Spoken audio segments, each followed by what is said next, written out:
Ancient Indian Commerce by Babasaheb Ambedkar, Part 15. The decline of Babylon, however, was as sudden as a rise and dates from the reign of King Darius 579 to 484 BC. From the 5th century on, we no longer find the commercial tablets that were so numerous in earlier times. The Persian conquest not only destroyed Babylon but extended to Egypt. The canals built for riverine traffic decayed, and the flow of the rivers was impeded by dams. As a result of this, the Arabs became the caviars of trade, and Yemen interests the splendor of Babylon and Palmyra. The Chaldeans also, in spite of the sweeping expeditions of Darius, continued their trade by establishing their colonies at Gerra and other places. The conquests Darius brought under his rule a vast empire which became contiguous with that of the empire of Alexander. It was quite impossible for the two emperors, full of earth hunger, remain as goodly neighbors. Friction was bound to arise, and Alexander, waiting for an opportunity, set out on his career of conquest. In one sweep, he destroyed the entire empire of Darius and extended his dominion over Egypt, Central Asia, and the northern part of India. The motives of Alexander's gigantic expedition are a matter of conjecture. Vindication for humiliation suffered at the hands of Darius has been put forth as one of them. Professor Lassen, however, radically enough, ventures to say that greed of gold was the object of Alexander's expedition, and that it was the greed of gold that was the whetted by the presence of Indian goods in Greece. The commercial intercourse with Greece, as with Judea, had left its impression upon the language of the two trading people. Thus, the Greek name for rice, orzia, ginger, zinjihar, and cinnamon, carpion, have a close correspondence with their Tamil equivalents, that is, arisi, inchur, and karava, respectively. And this identity of Greek with Tamil words clearly indicates that it was Greek merchants who conveyed these articles and their names to Europe from Tamil land. Again, the name Yavan, the name by which these Western merchants were known, which in old Sanskrit poetry is invariably used to denote the Greeks, is derived from the Greek word Ioannis, the name of the Greeks in their own language. Another word that may be added to this group of words having a common origin in the parallel words for ivory or elephant in Greek, elephas in Egypt, ebu or eba in Sanskrit, which is in the professor of opinion of Professor Lassen indicates a common Sanskrit origin. Whatever may have been the motives of Alexander, it is quite certain that having known India intimately, he did not conceive the idea of bringing the two countries in close commercial relation. Alexander found that this rich trade of India was monopolized by the Phoenicians of Zaire, who supplied the rest of the world with Indian commodities. His envy of the Phoenicians was considerably heightened by his personal knowledge of the prosperity of India. The country he had hitherto visited was so populous and well cultivated, or abounded in so many valuable productions of nature and of art, as that part of India through which he had led his army. But when he was informed in every place, and probably with exaggerated description, how much the India was interior to the Ganges, and how far all that he had hitherto beheld was surpassed in the happy regions through which that great river flows, it is not wonderful that his eagerness to view and to take possession of them should have prompted him to assemble his soldiers and to propose that they should resume their march towards that quarter where wealth, dominion, and fame awaited them. The northern part of India, which Alexander subdued, was given over by him to Porus, his ally, and is said to have contained no fewer than 4,000 towns.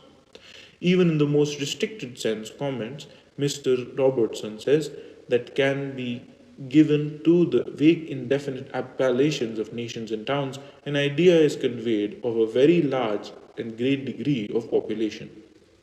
As the fleet of Alexander sailed down the river Indus, the country on which side was found to be in no respect inferior to that of which the government was committed to Porus.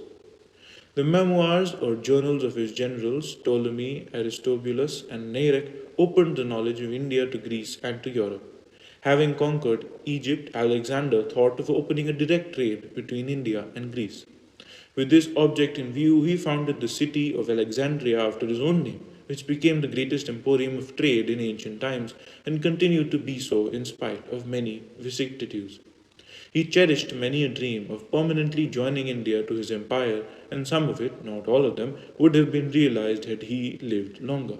Unfortunately, he died soon after he established his empire, which within a short time crumbled to pieces. The governors of the different provinces parceled out amongst themselves the whole empire. Goaded by ambition, emulation, and personal curiosity and animosity, they fought amongst themselves for supremacy.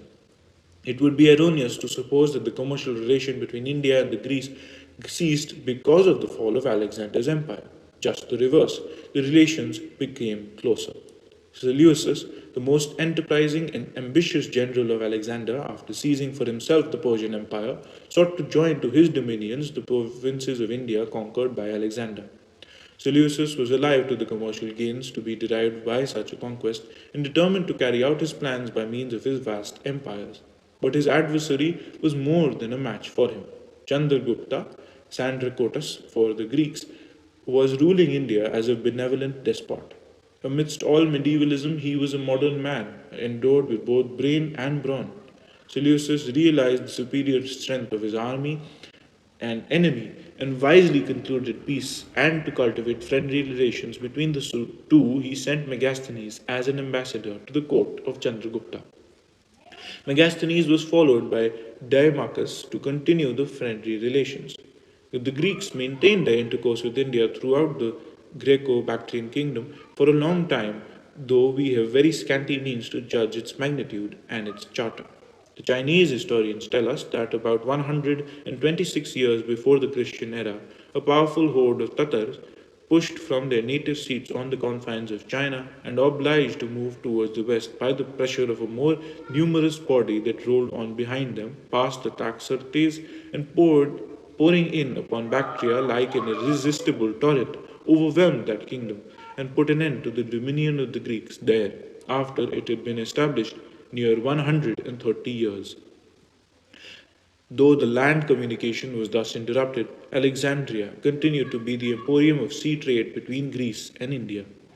Ptolemy, the son of Lagus, during his governorship, greatly encouraged the Indian commerce. His son Ptolemy Philadelphus, in order to carry the articles of India directly to Alexandria, started constructing a canal joining the Red Sea and the Nile. The project, however, was too big and was abandoned. He, however, built a city on the west coast of the Red Sea and called it Berenice, and it continued to be a staple town for Indian trade. But while the monarchs of Egypt and Syria labored with emulation and ardor to secure to their subjects all the advantages of the Indian trade, a power arose in the west which proved fatal to both. The Romans, by the vigor of their military institutions and the wisdom of their political conduct, having endured themselves masters of all Italy and Sicily, soon overturned the rival republic of Carthage in 55 AD, subjected Macedonia and Greece, extended their dominion over Syria, and at last turned their victorious arms against Egypt, the only kingdom remaining of those established by the successor of Alexander the Great. The end.